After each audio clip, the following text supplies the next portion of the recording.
hacer esta clase en forma de conversatorio, donde los vamos a escuchar y donde les vamos a hacer preguntas. Nos vamos a organizar del siguiente modo. Van a hablar primero los tres y luego vamos a dejar un tiempo para el intercambio, para hacer preguntas. Buenos días. Hola a todos y todas. Y lo siento, pero no había el tiempo para preparar una presentación, una conferencia en español. Y pues en inglés, sigo en inglés. Quizás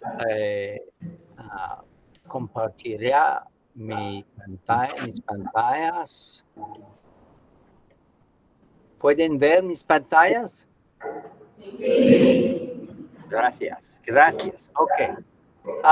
So what I want to talk to you about is artificial intelligence and how it relates to mediatization. And I want to think about this by thinking about what artificial intelligence does to our minds. Could artificial intelligence be a way of corporations taking control of mind, the human mind? That's what I want to think about for the next 20 minutes. And to help us think about that, I want to take us back to an old classic book from social theory, which you probably know, a German-American book called The Social Construction of Reality, published in English 60 years ago by Berger and Luckman. This idea at the time was revolutionary, and reality was not something that just existed, but it had to be socially constructed by us as human beings, as members of society. But this old theory now maybe faces some very big limits. What are the limits of this idea that we human beings construct our social reality when data processes play such a huge role as an input to what we know about the social world? That's the key question. And more technically, Berger and Luckman argue that societies are made up out of the socially available stock of knowledge, the knowledge that we all share between us. But today, data that is published, produced by commercial corporations is part of that stock of knowledge. So the question then is, how does big data change how our institutions today are formed? And in turn, how does that change how our institutions are able to form social life? This is a way of asking Berger and Luckman's questions from 60 years ago in our very new context today. And the key difference between now and 60 years ago is that the things that you and I call social knowledge, conocimiento social, these things are not just things that human beings produce. They're not just things that come on from our social interactions with each other, our social situations. They're things, this social knowledge, they come from big data. And increasingly, they come from artificial intelligence, inteligencia artificial. So the question I want to think about with you is, what happens when it's not just data that's complicating this question of how we construct social reality, but then it's also artificial intelligence. Artificial intelligence on a very large scale that everyone is using as part of their daily life. How does that change the debate? I think it means that we're even further today from Berger and Luckman's model as our reference point. It means that we're increasingly delegating the generation of knowledge today at a very large scale to AI, which is basically automated predictions based on vast data sets and algorithms. So this raises a very interesting question for us doing social theory and communications theory today, which is, are we now delegating mindfulness, the way we think about, the way we know the social world, are we delegating that to AI? If we are, then that must have very, very big implications for knowledge institutions. Our sense of ourselves as members of society, what we know in our societies, are we delegating that to AI? And what are the implications of that? What are the implications of that for our knowledge institutions, such as universities, such as schools? Is it going to change them fundamentally? Now, here I want to take us on to mediatization theory, because I know that's the main topic of your course. As you know, I was involved in developing mediatization theory with Andreas Hepp, who's spoken to you earlier in the course, or maybe last year. And we developed there a particular way of thinking about mediatization as a concept. It's not a concept that points to one specific thing. It's what we call a macro concept or a meta concept that points to the way that the social world today is being transformed at every level through mediation, by putting things into media form. So it's a very, very general concept, but it points to how our worlds are now media worlds. None of us can live without passing through media. And that means that the impacts of media, of everything passing through media, are not simple. They're not linear. They're non-linear. They're like one massive feedback loop across the whole of society that completely changes the sorts of situations that we take as normal. And in our book, and that's an error on my slide, I should be saying 2016, not 2026. We didn't publish it next year. We published it 10 years ago. We talk about 3 or 4 waves of mediatization in history. The first, way back in the 19th century, was mechanization. Then came electrification. Then digitalization in the 20th century. But increasingly now we're living in a new stage of mediatization's history, which is datafication. Or arguably the age of big data and AI, as Andreas Hepp has also written about. So we're in a new historical phase today when data and AI are at the heart of the changes that mediatization brings.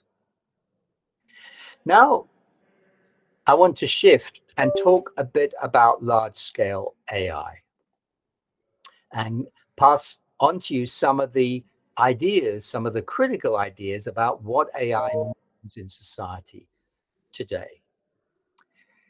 There are a number of writers working within the AI industry, like Timnit Gebru, who used to work for Google, who was the chief ethical advisor to Google until 2020, who believe that large AI models, generative AI, bring risks, and they're hidden risks, cognitive risks, risks to what we know, social risks.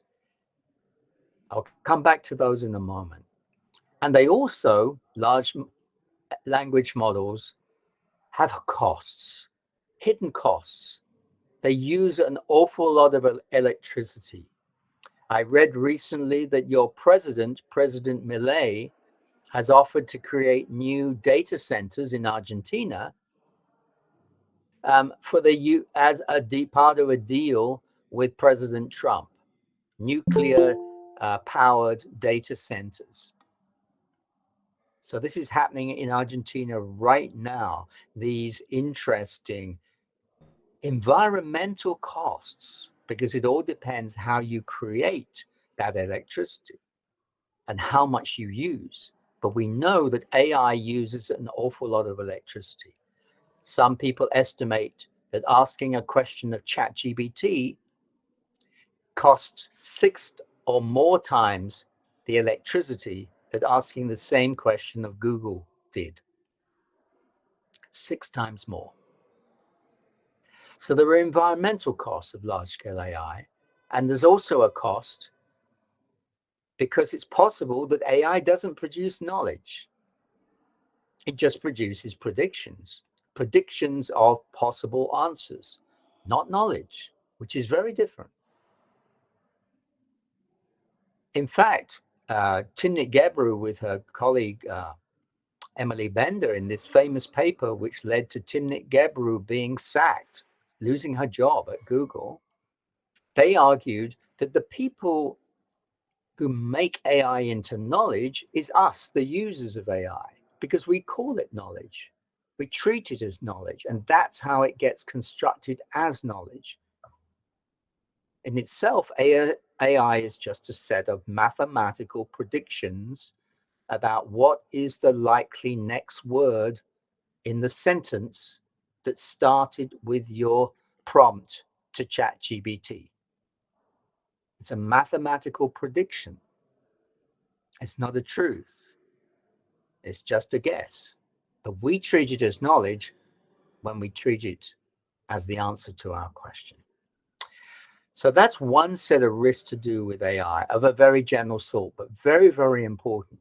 And they're really controversial. That's why Timnit Gebru lost her job at Google, because she dared to say these things in 2020.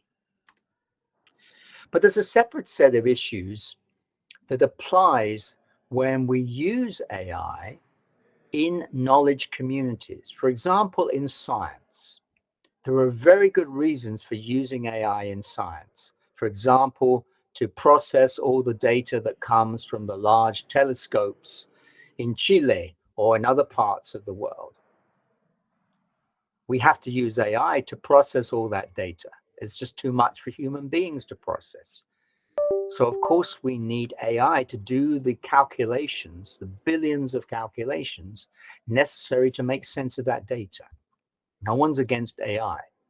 But the question is, what happens when our scientists are only using AI? That's what happens when that's the main thing they do every day. Put prompts into AI, into large models. Well, Mosseri and Crockett, in a paper published in the US just last year, argued that when scientific communities use AI intensively, there are not just benefits, but there are risks, epistemic risks, that is, risks to the status of knowledge. And that's a problem because these are knowledge communities, right? So these risks really matter in scientific contexts. And their worry is that because of the rush to adopt AI, the tremendous pressure to use it, that the scientists themselves, although they're very smart people, may ignore those risks. We hope they would take them seriously, but they could ignore them. What sort of risks are these? Well, the risk could be that the models of AI are narrow. They're trained on historic data.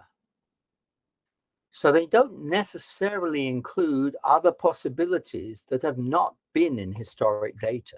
They exclude those. They could be too narrow.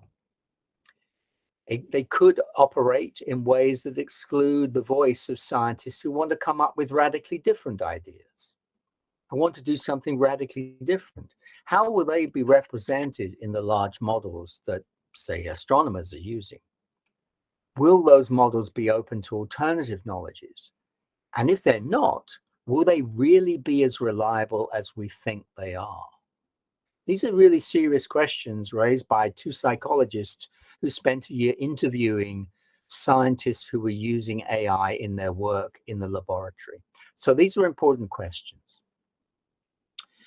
So generalizing, this means that if we think about the way we're using AI today in constructing our reality, including you in a university and me in my university, there are real questions for what the implications of AI will be. And there are three types of implications, I think. One is for how we're going to define expertise, cognitive skill, if you like. Are we increasingly going to define it in terms of how well we use AI? Who develops the best prompt to put in to a large language model or another large model? If we redefine expertise, then that raises questions about authority, because the people who have authority in your university and mine are the people who we assume have expertise. But if we change how we define expertise, that could change those people's authority. It may take it away completely. It may also change what we ask people to do. If everyone is just reduced to just prompting large models, then maybe some of the boundaries and the hierarchies within the organization will change. And that could have implications for the legitimacy of your university and my university externally in the rest of society.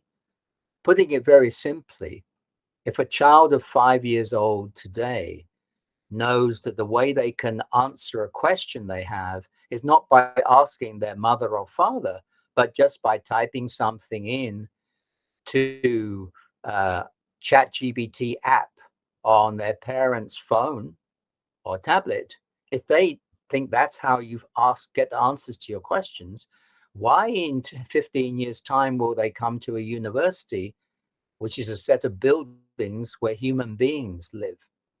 Why would they bother? Why wouldn't they stay at home going on answering questions of ChatGPT? So this really raises questions about the legitimacy of knowledge institutions like universities and schools. So this leads me to three questions, which I think it will be interesting for us to talk about, and the commentators may comment on, and you may have questions for me later about, which is, these for me are the three questions that we really need to ask when we think about mediatization and how AI is part of a profound new type of mediatization in society. And these three questions are, first of all, what's happening? What is going on sociologically when we adopt AI in societies? So if you read the press, the financial commentary, the business statements about AI, the statements by governments about AI, they never ask this question. But this should be the question that as social scientists, social theorists, we should ask, which is, what is happening sociologically when the societies we adopt something as deep as the change of knowledge that AI represents? What's going on sociologically? What's happening? That's the first question to think about. And that's part of thinking about mediatization. The second question that flows from the first question is, what are the risks? Are there risks that we have to take into account, social risks, when societies adopt AI? And I've already mentioned what those risks might be to authority, expertise, the structure of institutions, their legitimacy. And then the third question is that what follows? What are the risks, the dangers, if in society we go on ignoring those epistemic risks? So those are three questions that I hope we can think about over the next hour. And for me, they are the most important three questions that arise in thinking about mediatization today and the role that AI is playing in taking mediatization to its next stage. So that's all that I wanted to share. I'm going to close. Bien, hola, pues buenos días, buenas tardes. Qué placer y qué vergüencita estar hablando justo después de Nick Couldry. ¿Qué se puede decir después de toda esta presentación? Pues nada, voy a abrir un poquito introduciendo o presentando quién soy. Yo soy este señor, mira, hasta llevo la misma camiseta para asegurarnos de que no hay confusiones. Estoy en la Universidad de Sheffield y he estado trabajando en varios temas de alguna forma se podrían resumir cuando trabajamos temas de mediatización, siempre es como si le diéramos doble clic a un aspecto y se multiplicara en distintas áreas. Y me gustaría un poquito situar en qué ámbitos he estado trabajando y en qué ámbitos he estado trabajando últimamente, porque creo que con esto va a resultar un poquito más fácil también la discusión y también funciona como excusa de antemano para no plantear cosas de las que no puedo hablar. Si hay una persona que ha conseguido soltar la frase que explica lo que hago, es esta mujer que se llama Marina Garcés, que es filósofa basada en Zaragoza de Barcelona, y escribió una vez en una carta: tenemos ganas de contárnoslo, que en catalán se traduce como tenim ganas de dir-nos. Y es una forma para mí perfecta para explicar esta energía, esta necesidad de estar en contacto, de estar en interacción, de comunicarnos entre nosotros y donde, por supuesto, las tecnologías juegan un papel importante, pero no son el elemento central que tiene el peso de traer toda la información, sino que es las ganas estas de comunicarnos con todo lo que implica en términos de posibilidades después de organizarnos, de revolucionar, de cambiar las cosas. En esto me he fijado en lo que se llaman, o lo que he llamado espacios comunicativos y cambio social, que tiene tres frentes: las infraestructuras mediáticas, políticas y datos, geoelectrónicos o geodatos, la movilidad, el acceso, la regulación, todos estos aspectos que definen la ciudad y su cambio tecnológico han sido uno de los temas en los que he estado trabajando y después que también dirigen una de las líneas para los desarrollos y los desafíos de los que quiero hablar hoy. El segundo aspecto son las comunidades, los grupos de personas queriendo cosas juntos y los espacios sociocomunicativos que generan. Y con esto incluyo desde los hackers y los piratas digitales hasta el fandom y artículos sobre fans, sobre videojuegos, sobre cantantes. Y ámbito, como espacios de estas comunidades, espacios políticos que generan identidad y actividad política. Y después, el tercero es el cambio mediático, que tiene que ver con poder y justicia, especialmente con atención a la justicia espacial que nos lleva no del espacio exterior, sino del espacio global, de dónde están los centros, dónde están las periferias, dónde están los puntos desde los que la comunicación se autoriza, desde la comunicación se apropia y desde los que la comunicación se genera o recibe, y cómo estos desajustes en los espacios comunicativos genera desajustes también en formas de poder y en formas de desigualdad. Legitimidad política, pues, mediatización y condiciones de participación pública han sido partes de mis frentes de atención en los últimos años. Pero estamos aquí por hablar de mediatización específicamente porque una vez con Carlos Scolari escribimos un artículo sobre el problema y el eje de diferenciación entre una cosa que llamamos mediatización en castellano, en Argentina, en una tradición latinoamericana, y lo que se ha llamado mediatization en una tradición más anglosajona. Y me gustaría hoy hacer hincapié un poquito en este eje.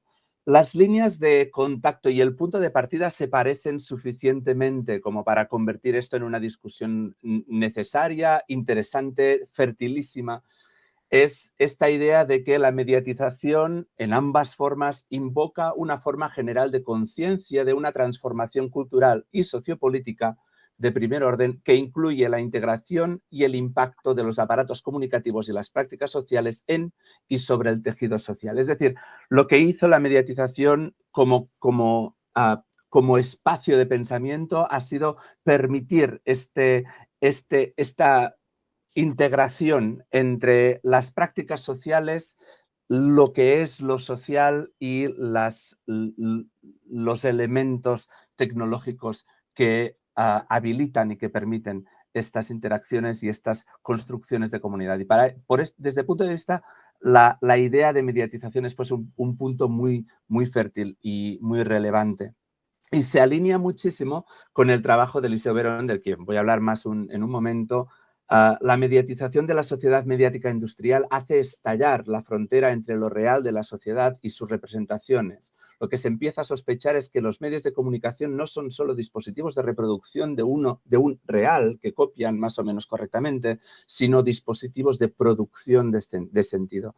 Y desde esta línea hay un factor añadido a la forma de entender mediatización por parte de Verón que permite abrir y, de hecho, dialogar muy de cerca con el trabajo que acaba de proponer Nick Couldry en esta función epistemológica y construcción de conocimiento que viene generada desde procesos en red neural, procesos estadísticos altamente sofisticados, pero últimamente estadísticos de datos en articulación algorítmica formando lo que llamamos inteligencia artificial. Bien, para contexto hablábamos de este doble eje, un eje latinoamericano en el que sabíamos un recorrido, conocíamos un recorrido que venía de los 50 y permítanme, por favor, los saltos estos cronológicos, conceptuales y personales en este proceso, unos cambios que vienen desde unas teorías de la investigación y desarrollo de la comunicación de masas asociados a formas de desarrollo tecnológico como progreso, formas que tenían lo que ahora llamaríamos formas muy claramente coloniales de concepción de lo que es la comunicación y las teorías que vienen detrás de esto.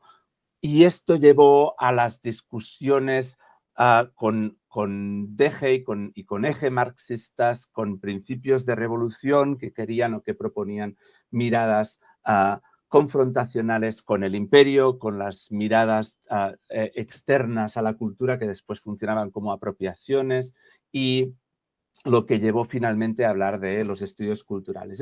Este eje cronológico en una simplificadísimo de una forma, de un recorrido de los estudios de comunicación, se encuentran con el trabajo de Eliseo Verón, que está en el centro de un eje atlántico entre París y Buenos Aires, en el que su trabajo se nota muchísimo esta influencia de la semiótica francesa con las líneas estas ideológicas de reivindicación cultural y de trabajo cultural que se estaban haciendo. Entonces, en este encuentro, el trabajo de Verón y la semiosis social lleva a esta idea de que la producción de sentido es social y que todo fenómeno social se basa en un proceso de creación de significados. Y es desde ahí donde se genera toda una tradición que también voy a saltar así a pies juntillas, que es una tradición de conocimiento y de trabajo muy, muy fértil que se ha ido desarrollando desde el trabajo de Lucrecia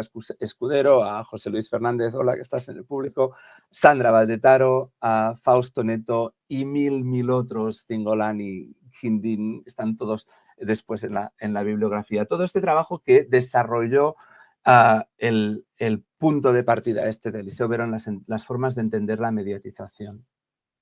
Mientras tanto, sin embargo, en Europa, las cosas también generaban una serie de necesidades explicativas que, por supuesto, estallaron en esta especie de diversidad microscópica que se produce en el territorio europeo, en el que se mezclan distintos momentos, distintos intereses, distintas oportunidades explicatorias. Y en esta Europa aparece como un paradigma de investigación en el que se identifica un proceso que ha acompañado toda la historia de la humanidad y que enraiza en la modernidad occidental, que se presenta como un metaproceso similar a la globalización o al individualismo. Esto lo escribe Friedrich Crotz. Estas son formas de explicar esta nueva sensibilidad, esta nueva sensación de que los medios no están aparte de lo social, aparte de la sociedad, sino que forman parte del engranaje sociopráctico en el que se encuentran todas estas dinámicas sociales, mediadas y multiplicadas a través de esto con procesos de lo que se llamó mediatización, también por una necesidad epistemológica de explicar cómo funcionaba este proceso integrado y cómo se podía entender mejor. Desde ahí, los conceptos sobre medios de comunicación que también generan un laberinto. Había un recorrido previo de conceptos que, por supuesto, se tienen que incorporar, se tienen que anclar, y de ahí aparecen los varios aspectos, ¿no? Las lógicas mediáticas de las que se hablaba en el caso de Altaide, y el salto paradigmático de la asunción de que hay una dinámica mediático, cultural, social, que no se puede discriminar y separar fácilmente. Y de ahí llevó a esta idea de la mediatización de todo. Voy a hablar en un momento de esto.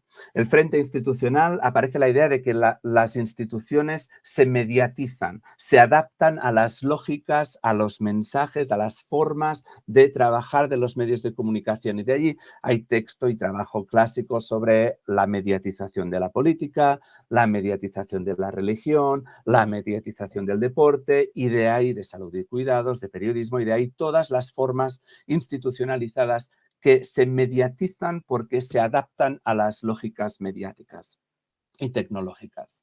Y por otro lado también aparecen los regímenes interconectados de dependencias y normalizaciones mediáticas, es decir, sistemas sociales, socioculturales en los que se combinan lo visual, por ejemplo, de la mediatización de las visualizaciones, o los espacios sociales sobre los que escribí hace 10 años, de los procesos geográficos, los procesos de vigilancia y cosmopolitismo, la mediatización del desarrollo que escribió Tufte. Todas estas líneas son formas de mediatización tal y como se entendían en el marco europeo.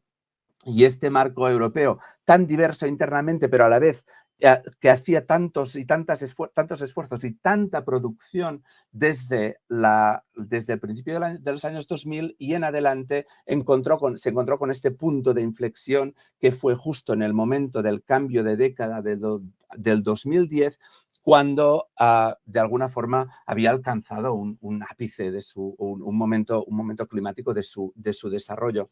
Y allí fue, por ejemplo, cuando Sonia Livingston escribió su On the Mediation of Everything, que hablaba de mediación, pero en realidad había muchos aspectos que coincidirían y que funcionarían como un antecedente. Después, un poco después, Nick Couldry y Andreas Hepp publicaron este special issue en Communication Theory, explorando las distintas formas de mediatización y escribiendo también las distintas aproximaciones, la socioconstructiva, etcétera, al tema. Y en todo esto el trabajo también de Friedrich Crotz, que después se montó en la ironía esta de hablar de la mediatización con muchísimas letras entre medio, porque hay literatura sobre mediation, literatura sobre mediatization, literatura sobre medialization, y las distintas tradiciones que se juntan a veces, se juntan menos estratégicamente. Y aquí hay un trabajo precioso que hace Katarzyna Koperka, que también la he visto en el Público Hola, que está haciendo un trabajo enorme de sistematización, de juntar y de explorar todas las implicaciones socioepistemológicas que se producen alrededor de esto. Y estoy muy excitado con la idea de saber un poquito más del tema. Sobre esto, y ante este escenario tan diverso, con Carlos Scolari y después con José Luis Fernández también, escribimos 2 textos para intentar trabajar en la construcción de estos puentes entre las 2 grandes tradiciones.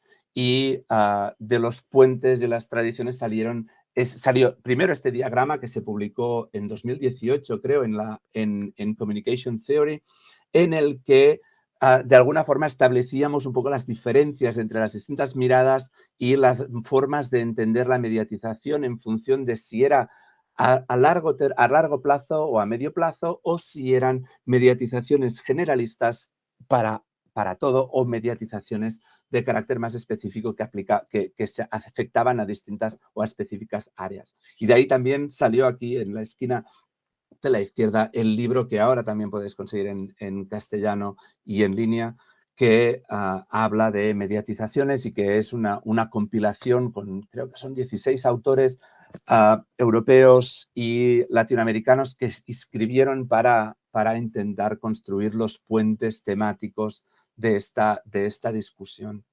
que para mí sigue siendo enormemente fértil y enormemente irresuelta. Y entre otras cosas porque hay distintos frenos y barreras que hacen o dificultan este proceso, ¿no? Encontramos, por ejemplo, los problemas que se asocian a las hegemonías del conocimiento, los intercambios entre perspectivas francesas e italianas que traían esta carga semiótica y análisis de discurso, se separan y de alguna forma se desacoplan de las tradiciones anglosajonas que trabajan menos la dimensión semiótica y se fijan más en los procesos sociales y en los procesos, digamos, sí, sociales e institucionales.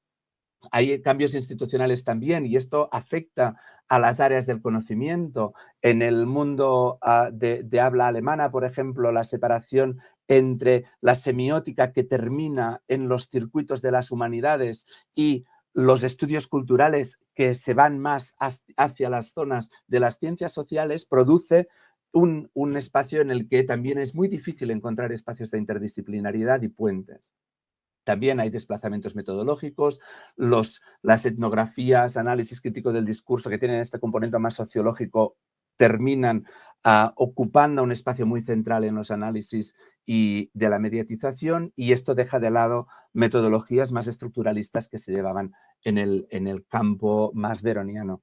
Y finalmente, la diversificación. En América Latina, los investigadores se esfuerzan por actualizar la investigación mediática desde perspectivas sociosemióticas. Mientras tanto, en Europa, el esfuerzo socioempírico de buscar casos específicos sigue predominando. Todo esto son barreras que han hecho que estemos todavía ante este espacio en el que hay mucha negociación, muchos esfuerzos, mucha riqueza y mucha oportunidad también para explorar cómo una y otra tradición pueden influenciarse, cómo pueden estos puentes construir nuevas áreas de conocimiento que nos permitan ver fenómenos recientes, no solo la inteligencia artificial, que ha desarrollado muchísimo Nick hace un momento, sino todos los demás frentes que también están ahí. Y de desafíos, a mí me gustaría hablar de 3.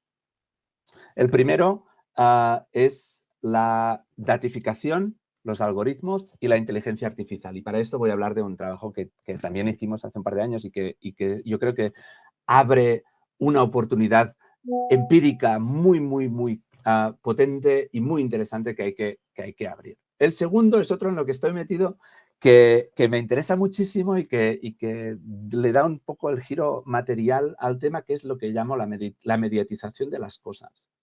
Y finalmente la cuestión de los lugares, la cuestión de la geografía y la mediatización o la geomediatización. Para esto voy a hablar primero de la datificación. Brevemente, Hebb la llamaba la representación de la vida social a través de datos computerizados, a través de dispositivos de medios y su software e infraestructuras subyacentes. La pregunta sería, ¿es la datificación una forma de mediatización con asteroides? Lo podríamos preguntar, podríamos utilizar esto como un punto de partida para discutir, pero por supuesto la noción de datificación ha multiplicado las producciones científicas, ha generado muchísima tinta, muchísimo trabajo y muchísimo interés. Y desde ahí es donde podemos hacer el salto a las discusiones sobre la inteligencia artificial. Pero yo creo que vale la pena quedarse con la idea de la datificación como punto de partida, porque la inteligencia artificial no solo es un paso que viene desde ahí directamente, sino que además nos ayuda a desmitificar un poquito el principio de la inteligencia artificial, que no deja de ser un sistema estadístico propiedad de unos, situado en unos lugares e imponiendo, gracias a procesos de autoridades interpretativas, imponiendo significados y sentidos a cosas que están generadas estadísticamente. Y vale la pena recordar que todo esto viene de un proceso de datificación que incluye la producción, pero también incluye la gestión de los datos. Para hablar de esto, con Irene Guindín en la Universidad de Rosario y con Gastón Cingolani en la UNAM, en escribimos dos textos que yo creo que todavía están allí para explotar un poquito más, en los que hablábamos de estos procesos de datificación como procesos de dislocación de sentido. Procesos en los que había que, para entenderlos mejor, convenía separar los distintos momentos, estos tres momentos verticales que hay aquí en esta red, en esta tabla. Lo discursivo a lo subdiscursivo, cómo estos datos o cómo estas prácticas sociales se convierten en datos.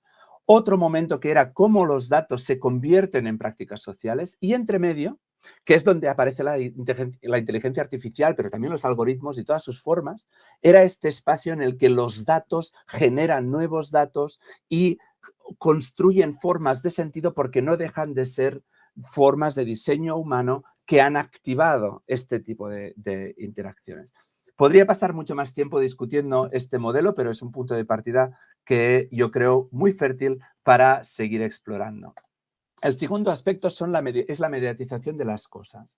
Y esto es un secreto homenaje, si quieren, al trabajo de Bruno Latour, al trabajo de Science and Technology Studies, en los que se identifica esta necesidad de construir redes entre los objetos, los humanos, los no humanos, construir todas estas dinámicas de interacción. Y yo creo que para entender cómo la tecnología digital se ha integrado en los circuitos de nuestra forma de entender el mundo, vale la pena pensar en estas formas de mediatización de las cosas. Las cosas no son por sí mismas, las cosas están articuladas dentro de circuitos de sentido y dentro de estos circuitos de sentido pues es posible construir redes para identificar cómo se producen estos significados. Y por último, mi último desafío tiene que ver con las geomediatizaciones o la mediatización del lugar. Y esto tiene que ver con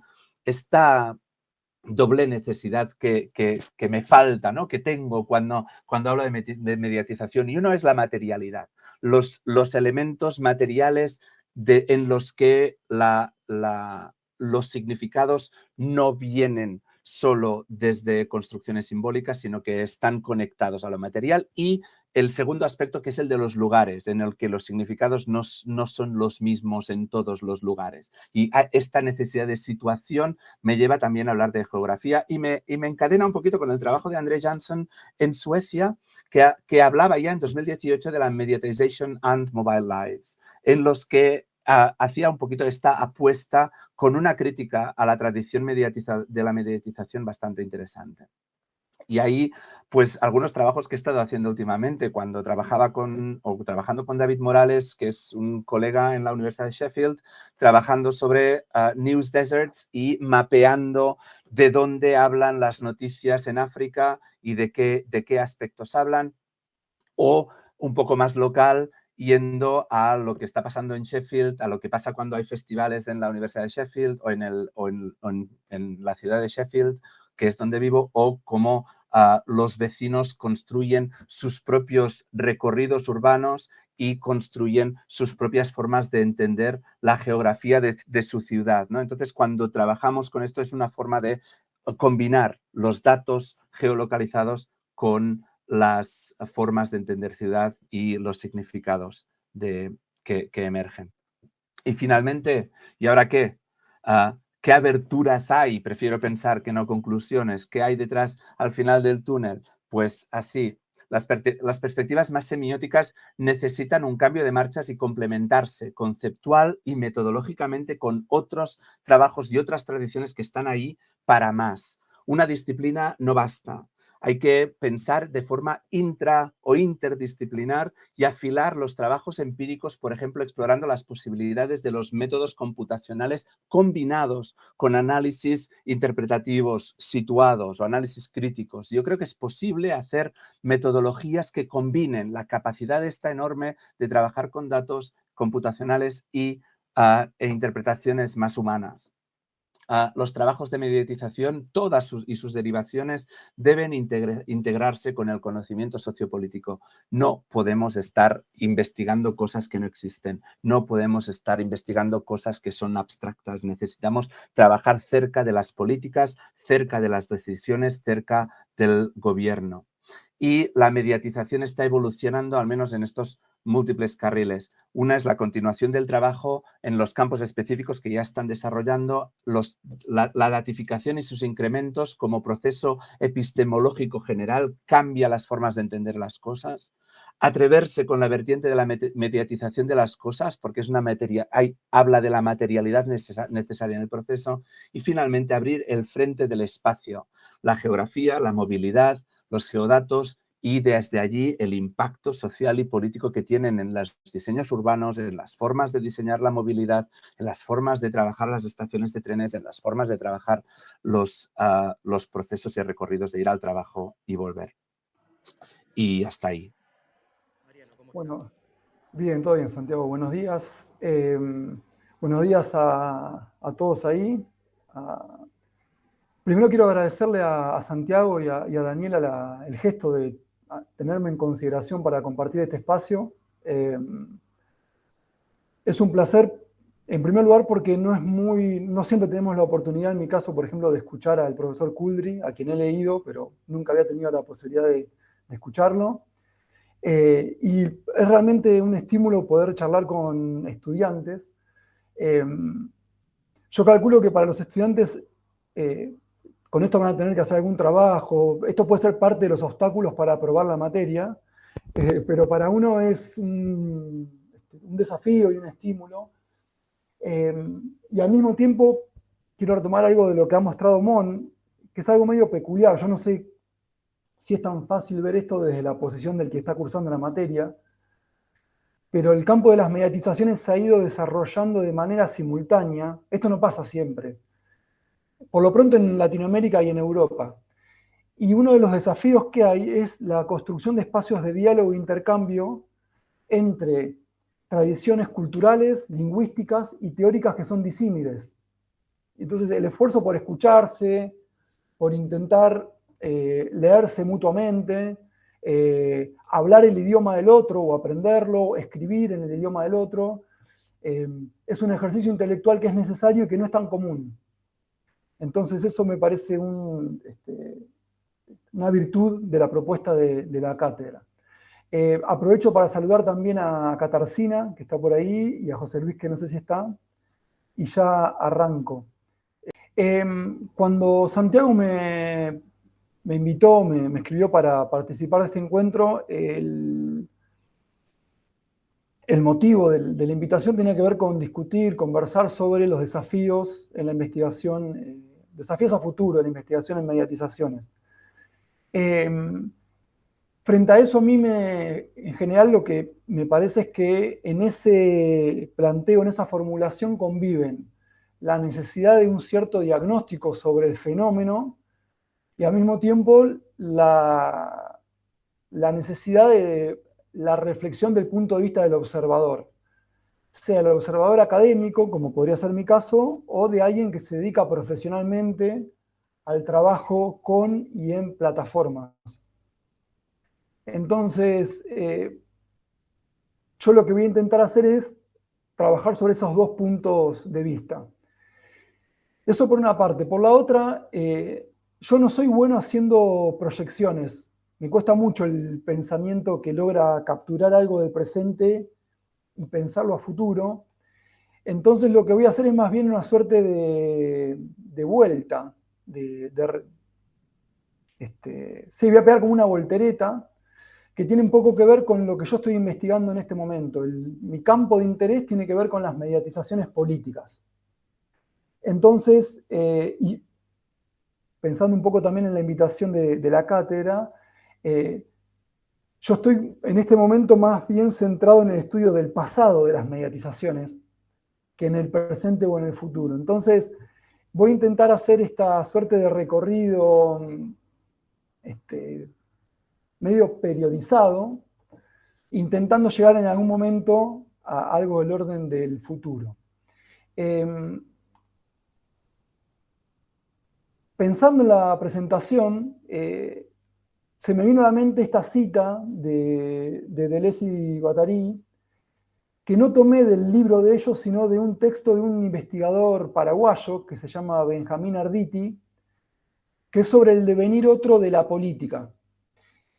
Y me gusta mucho esta idea de que finalmente estamos todo el tiempo conviviendo con esta suerte de superposición de tiempos en el cual el presente, que es esto que estamos siendo pero que estamos dejando de ser, está como mezclado o atado a lo actual, que es aquello en lo que estamos deviniendo, el devenir otro. Entonces, un poco mi presentación va a terminar pensando el devenir otro de las mediatizaciones, que no es tanto una proyección de lo que va a ser, sino de lo que está haciendo y se está desarrollando.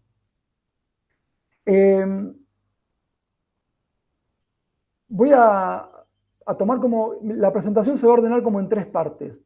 Yo primero quiero compartir con ustedes una suerte de toma de posición teórica, de cómo me ubico yo en el campo de discusión de las mediatizaciones, para después sí hacer el recorrido un poco arbitrario sobre esa tripartición entre un pasado, un presente y un futuro, para ver si en todo caso puedo plantear algún desafío. Adelanto que está implícito en mi planteo que uno de los desafíos de los estudios de mediatizaciones es todavía una revisión de la historia de las mediatizaciones. Eso no está saldado. Hay un desafío a futuro para entender el presente y lo que viene, pero hay un enorme desafío para entender la constitución histórica de los fenómenos de mediatización. A mí me gusta pensar que cada vez que hablamos de mediatización, y puse adrede el término entre comillas, es el término y el concepto al mismo tiempo, hay que distinguir entre, por lo menos, la mediatización como un fenómeno actual, la mediatización como un proceso histórico y la perspectiva teórica de la mediatización o, plural, las mediatizaciones. Cuando pensamos en la mediatización como fenómeno, a su vez, se nos presenta un desafío que es que siempre hay que tener, por lo menos, entiendo yo, 2 definiciones.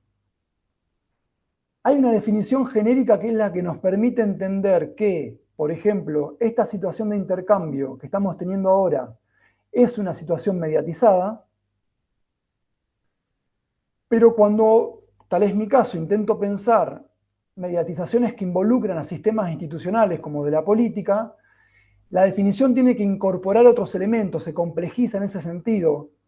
Entonces, hay que estar trabajando todo el tiempo con una definición genérica que permite entender la situación transversal, ubicua, de mediatizaciones que se dan en el intercambio interindividual no institucionalizado, a situaciones que se dan involucrando a sistemas institucionales, sea la universidad, como en este caso una situación didáctica que traslada el aula o la duplica, o si pensamos en la mediatización en relación a otros sistemas institucionales, como puede ser la religión, la justicia, etcétera, etcétera, etcétera. Entonces, aclaro esto ¿por qué? Porque entiendo que en función de qué conceptos uno utiliza, se abren periodizaciones históricas que son diferentes. Y sobre eso me quiero centrar ahora mismo. Cuando pensamos la mediatización como fenómeno, uno puede tener una definición genérica como, por ejemplo, esta que propone José Luis Fernández, que supongo que es también la definición con la cual ustedes pueden estar trabajando, que es una definición genérica porque no presupone ningún tipo de aparato institucional interviniendo específico. Es sistemas de intercambio que son posibles por la intervención de soportes tecnológicos con la intervención de 3 fenómenos: los dispositivos técnicos, géneros y usos sociales. Yo esta definición la puedo trasladar a situaciones que son muy diferentes entre sí. En general, a mí me gusta mucho utilizar este esquema, que dialoga bien con el planteo de José Luis, que es también una definición genérica. Básicamente es pensar la mediatización como la conformación de situaciones de intercambio comunicativo toda vez que intervenga algún tipo de dispositivo tecnológico y que por lo tanto se vea alterada, transformada, o transformadas estas dimensiones, o el espacio, o la espacialidad, o la temporalidad, y uno podría decir consecuentemente la intercorporalidad, ¿no? Y de nuevo, esta definición uno la puede aplicar a esta situación que estamos teniendo ahora, donde compartimos tiempo, estando en espacialidades muy diversas. Tenemos a Mone en Inglaterra, al profesor Kuldry también, Katarzyna en Polonia, ustedes en un aula en Capital y yo en La Plata, con juegos de intercorporalidad muy variados. Por ejemplo, en este mismo momento yo no los veo, pero ustedes están escuchando mi voz. Y así uno podría plantear un montón de variaciones. En general, en nuestra vida cotidiana nos enfrentamos a situaciones híbridas, con presencia-ausencia de dispositivos, que suponen, por ejemplo, estar en una clase mirando el WhatsApp, es decir, estar en un espacio, pero saliendo de ese espacio para mirar qué dice otra persona en otro lugar, etcétera, etcétera, etcétera. Hasta acá no tenemos nada que involucre a sistemas institucionales. Pero en todo caso, tenemos que tener una definición de base que nos permita pensar situaciones genéricas diferentes. Yendo ya a la definición de mediatización de la política, lo primero que yo quiero señalar, porque este es el eje de mi trabajo actualmente, es la idea, o sea, lo que implica la idea de mediatización de la política, de la educación, de la religión, de los deportes, etcétera, etcétera, etcétera. Tradicionalmente, el campo de estudios de las mediatizaciones se ha configurado alrededor de esta idea. En relación a la política, haciendo mucho énfasis en la influencia que los medios de comunicación como instituciones sociales han tenido en el accionar y la práctica de la política o de los políticos. Yo ahí copié dos definiciones clásicas, hay otras, pero en general son esas las dos, como los dos polos que están en tensión, la política o el sistema político y los medios de comunicación. En una relación que no es de cualquier tipo, es una relación, y esto me parece importante, causal, de implicación causal. Son los desarrollos de los medios de comunicación los que producen transformaciones en el accionar de la política. Por eso es mediatización de la política. Yo entiendo que con la propuesta teórica que Verón sistematizó en la semiosis social 2, se abre una posibilidad de indagación que es diferente y que permite discutir la idea de mediatización de la política en este caso. ¿Qué es lo que hace Verón? Hace otras cosas, ¿no? Pero sintetizando. Produce una operación teórica que supone desenganchar la noción de mediatización de la noción de medios, que había sido originalmente como el núcleo conceptual del término, en las décadas del 80 y 90. Verón propone la noción de fenómenos mediáticos. Esto le da una profundidad diacrónica al fenómeno porque los medios son fenómenos relativamente modernos. Esta es mi perspectiva, no hay medios de comunicación antes del siglo XIX. En los términos en que uno entiende los medios como instituciones diferenciadas. Pero en cambio los fenómenos mediáticos se pueden estudiar, por lo pronto, no solo, pero digamos, un punto arbitrario, la aparición de los primeros sistemas de escritura hace 6.000 años. Y sobre la aparición de fenómenos mediáticos se van produciendo, se van generando, van emergiendo y configurando prácticas, instituciones y así sucesivamente. Entonces, eso entiendo que permite pensar las mediatizaciones de la política, todavía voy a conservar el de la, con una profundidad diacrónica mayor. Cuando digo profundidad diacrónica, quiero decir que hay mediatizaciones políticas en el siglo XVI, XVII, XVIII. Es Es decir, cuando no había medios de comunicación en los términos modernos. Sintetizo mi planteo.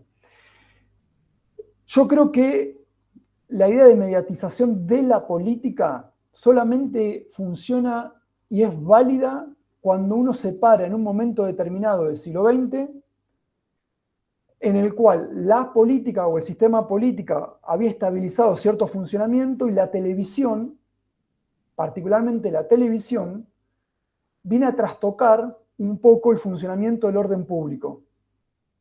Y entonces sí daba la impresión de que es la televisión la que transforma la política y la política la que tiene que adaptarse a las lógicas mediáticas. Sin embargo, si uno piensa las mediatizaciones no de la política, sino políticas, uno se puede ir por lo menos hasta el siglo XVII. Y esta es mi posición, es que hay que ir a la modernidad política para empezar a pensar las mediatizaciones políticas. Esto es, el momento en que la política en su sentido moderno estatal empieza a convivir con el espacio público y con publicaciones, lo escrito impreso, que son tecnologías de comunicación, pero que no son medios en el sentido institucional. No casualmente, siglos XVII y XVIII aparecen las nociones de opinión pública, de público, de crítica. Es decir, el espacio público moderno es genéticamente mediático en el sentido tecnológico. Entonces, cuando uno lo piensa de esta manera, uno entiende que en algún momento del siglo XX los medios de comunicación o el sistema mediático hegemonizó el centro del espacio público, pero que las transformaciones ulteriores, con base en Internet, transforman la infraestructura de lo público y por lo tanto también transforman la institucionalidad de esa. Básicamente mi posición es, el problema de las mediatizaciones políticas es el problema de cómo se configura el orden de lo público y la necesidad de la política o de los políticos de entrar en contacto con un más allá. Sea la ciudadanía, la audiencia, es una fuera del sistema político. Con esto cierro perdón, me estoy extendiendo la introducción, pero que no quería dejar de plantear esto. No es tan común hablar en términos de plurales, de mediatizaciones. Yo no sé, en la literatura anglosajona o en inglés o europea no es tan común. Yo se lo he leído mucho a José Luis Fernández y me parece un punto valioso, que es que no hay la mediatización, sino lo que asistimos es a mediatizaciones variadas. Pero ese plural no es un problema cuantitativo de crecimiento aritmético. Yo en ese punto discuto un poco con la noción de hipermediatización, sino lo que hay es una diferencia cualitativa que nos permite pensar en diferentes órdenes de la política y de lo político. Entonces, si hay mediatizaciones es porque la política tampoco se reduce a su encarnación político-partidaria, y hay mediatizaciones porque a diferentes fenómenos mediáticos, diferentes sistemas de intercambio incluidos ahí. Bueno, voy a avanzar porque si no se me va a estirar mucho esto. Yo les había anticipado que quería pensar las mediatizaciones políticas. Sí.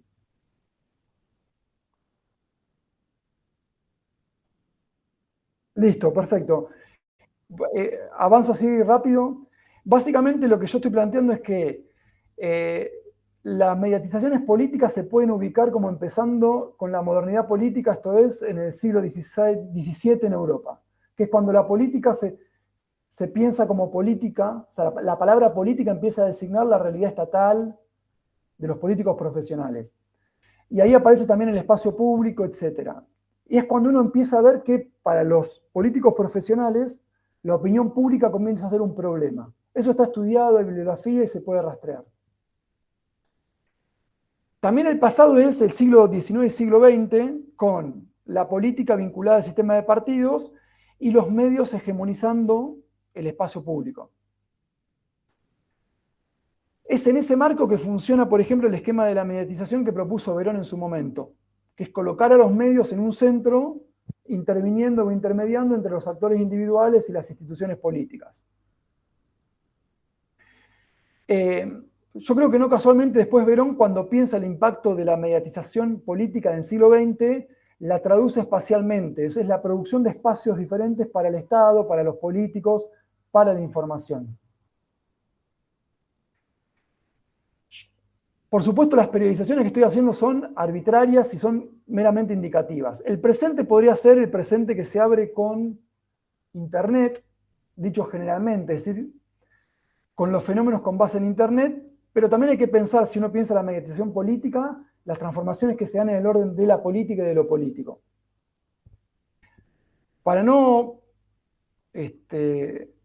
usar el tiempo en esto, me centro simplemente en que es que a partir del 2010, con la aparición de los smartphones, sí cambia algo en el orden de la socialidad en red, que es que lo que eran las social networks, las redes sociales, cuya función era conectar, empieza a funcionar en relación a una economía de gran público, que es la economía de los influencers también, por ejemplo.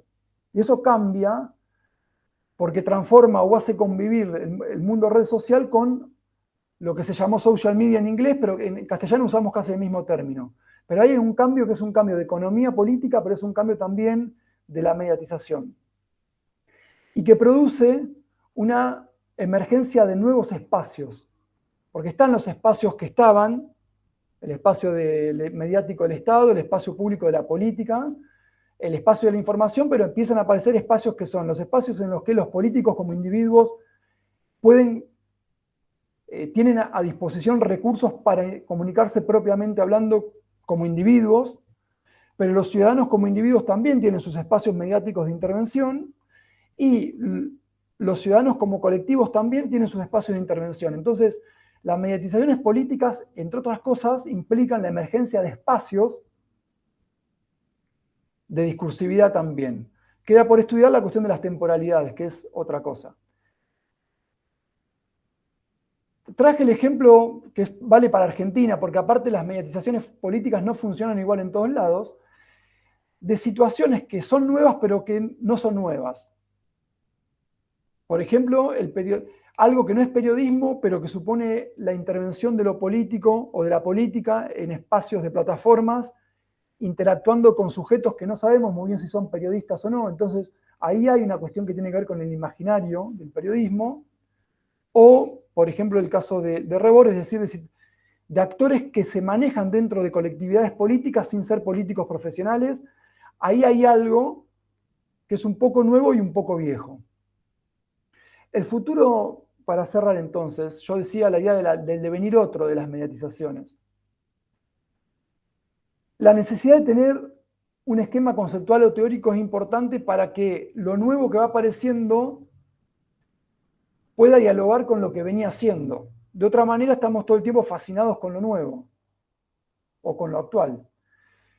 Para mí, los desafíos de los estudios de mediatizaciones de la política o mediatizaciones políticas tienen que ver con, genéricamente, estudiar cómo se transforma el orden de lo público, las infraestructuras de la vida pública. En ese marco, cómo van modificándose las intermediaciones institucionales, individuales, cómo se impactan en las posibilidades de representación política, las relaciones de los individuos entre sí y con las instituciones. Ese sigue siendo el viejo problema, pero es tan nuevo, o sea, es tan viejo como actual.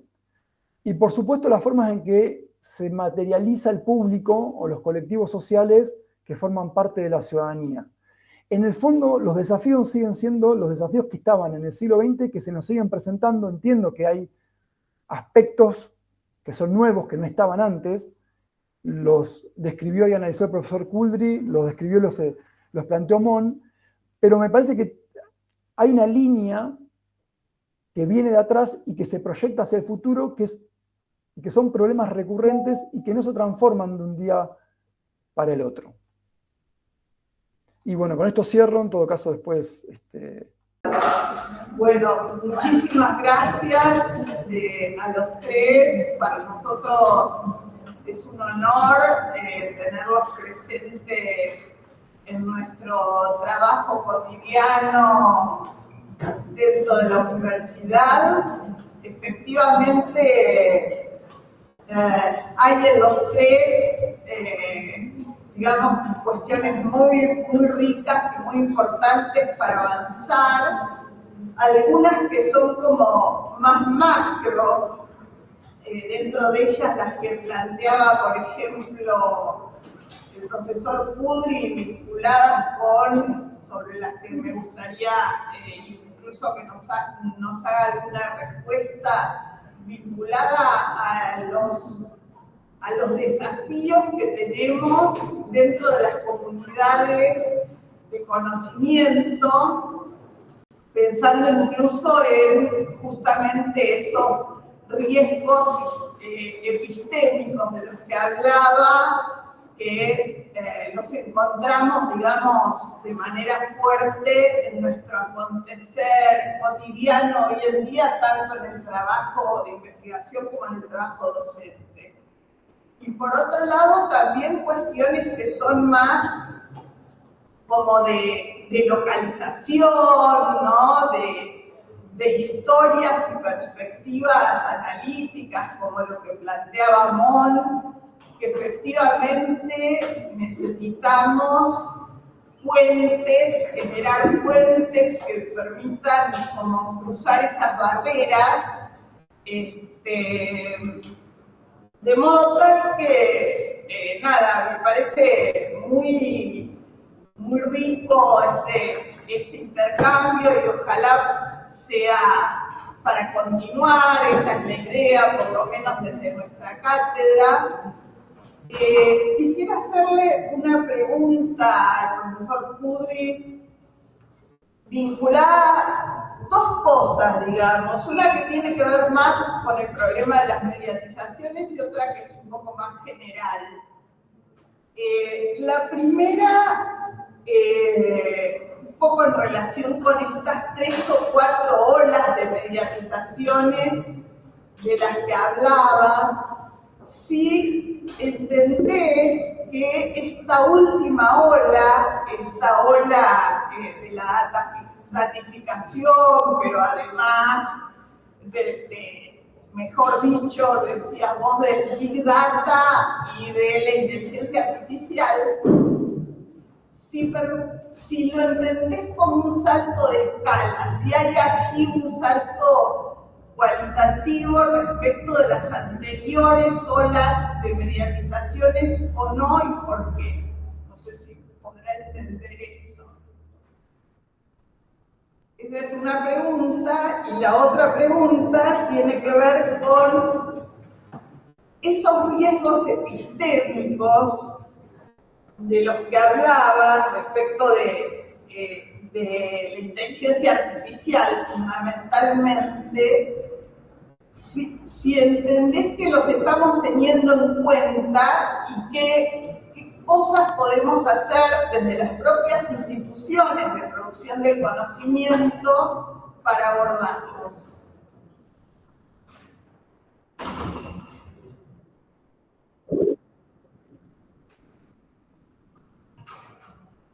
Perdón, no oí todos los detalles a causa de los ecos en la aula. No podía oírlo.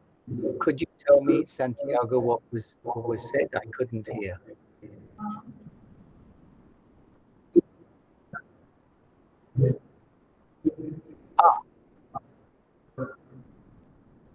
The epistemic risks. Well, and this goes back to what Mariana was saying before, quoting Deleuze and Guattari. To put it in Spanish, la tarea es comprender un mundo social en que se está convirtiendo en otro a través de cambiar sus definiciones de conocimiento, de conciencia, de sabiduría. Se está convirtiendo, se está cambiando. Todas las definiciones. Y por eso hay muchos riesgos de no hacer caso de eso. We have to pay attention theoretically and socially as citizens first, then theoreticians, to the fact that in society we are changing our definitions of knowledge right now. We are saying to children, you can answer a knowledge question by typing into a device. You don't have to ask your mother or father. You don't have to ask your teacher. We're changing this in, let's say, in work. So people are saying, well, the way to solve this scientific problem is not necessarily to imagine some new equations like Einstein did, but it is to process more data and put the data into a large model and see what it says. These are really big changes in the definition of knowledge, and for all our approaches to mediatization, whether it's Latin American or German or American, everyone agrees that the definition of knowledge is at the core of the type of society we make together. And we're changing that right now. So I think the risk, Francisca, is that the risk is that we don't pay attention to what we're changing. And then we change it by accident. We make social change by accident rather than deliberately. The important thing is to change it democratically through actual social consultation. And that is not what's happening right now. So when your President Milei, for economic and political reasons, wants more and more data centers, using more and more energy to process more and more, often American data from Elon Musk and other American companies, he is moving to change the definition of how knowledge is produced in Argentina and in the US and everywhere. And this is what we are doing without thinking about it. That is the core epistemic risk. And that's why I believe social theory has a role in pointing out the risk, because as social theoreticians, we all can see this risk. It's very clear to us, but it is not clear to politicians. And even if it is, they don't want to know, because there's a lot of money to be made and a lot of political influence to be gained. So they don't want to listen. And so our job is to make them listen. So that is the epistemic risk, is that we give up.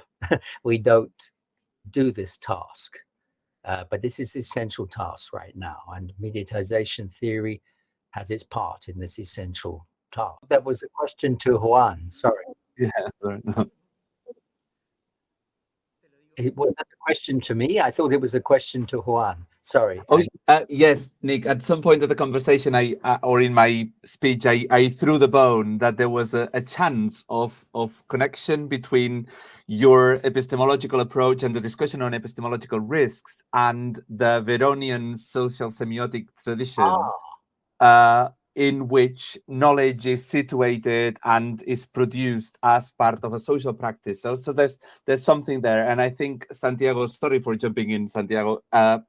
And I think that might be the bridge he's asking for, or your ideas on that. Absolutely. That's why I said just now, this is common ground between the traditions, that social reality is constructed through human interaction, in particular how we agree to define knowledge, because it's in terms of our definitions of knowledge that we interpret the world. So this is common ground between the different traditions, I think. So the risk then, theoretically and politically, is that we don't pay attention when in society we are changing the definitions of knowledge. And we're doing that right now in our societies through AI. It's happening everywhere. Everyone in the room in Buenos Aires listening to this is doing this every day, changing how we define knowledge. And that must make a difference to how mediatization is working, because we're doing it through the way we use media tools, ChatGPT on our phones, ChatGPT on every computer we use. or Copilot or whatever, these are encouraging us to redefine knowledge. So this, I think, is a sign that something very big is changing. So I think this is a bridge, absolutely, between all the traditions of mediatization. Yes, that's what I meant. I agree.